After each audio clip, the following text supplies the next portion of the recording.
Protéger son animal du froid est essentiel pour le maintenir en bonne santé. Certains d'entre vous peuvent se dire mon chien-chat est une race un peu nordique et donc il a naturellement une fourrure plus épaisse, ce qui leur permet de faire mieux face aux températures froides sans forcément tomber malade ou en souffrir. D'un côté vous avez raison, mais d'un autre il ne faut pas oublier une chose, c'est que les chats et les chiens sont aujourd'hui domestiqués et que la plupart d'entre eux vivent à l'intérieur où il y a une température plutôt tempérée tout au long de l'année. Donc la conséquence c'est quoi? À force de passer beaucoup de temps dedans, le poil s'habitue et n'est pas aussi fourni et épais que s'il vivait dehors à l'année. Le corps se dit tiens il fait un bon petit 20 degrés donc pas besoin de mettre une fourrure d'hiver. Du coup votre animal n'est pas aussi bien habillé que ce que vous le pensiez. Ce qui m'amène au point numéro 2.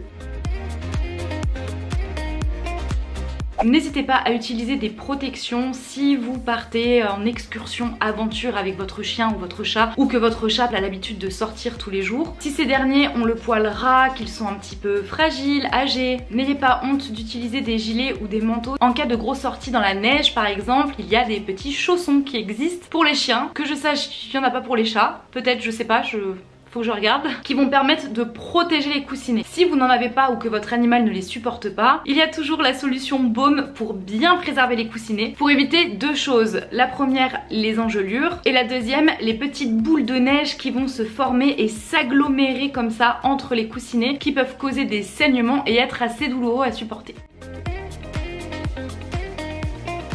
Ensuite, l'ingestion de grandes quantités de neige peut amener des troubles digestifs. Donc ça, c'est plutôt un conseil qui s'adresse aux chiens. Quoique certains chats peuvent manger beaucoup de neige aussi. Ça doit exister. Je vous dis ça parce que j'en ai moi-même un qui adore ça, courir dans la neige, la choper, la manger, enfin l'avaler. Donc en soi, c'est pas foncièrement grave, mais c'est un peu embêtant parce que ça peut amener de la diarrhée, des vomissements. Et si vous avez déjà un animal fragile, ça peut avoir des conséquences plus lourdes. Donc faites attention à ça. Le mieux est quand même de bien surveiller votre animal et éviter qu'il ingère la neige vraiment en trop grande quantité, au même titre que l'eau de mer quand vous allez à la plage.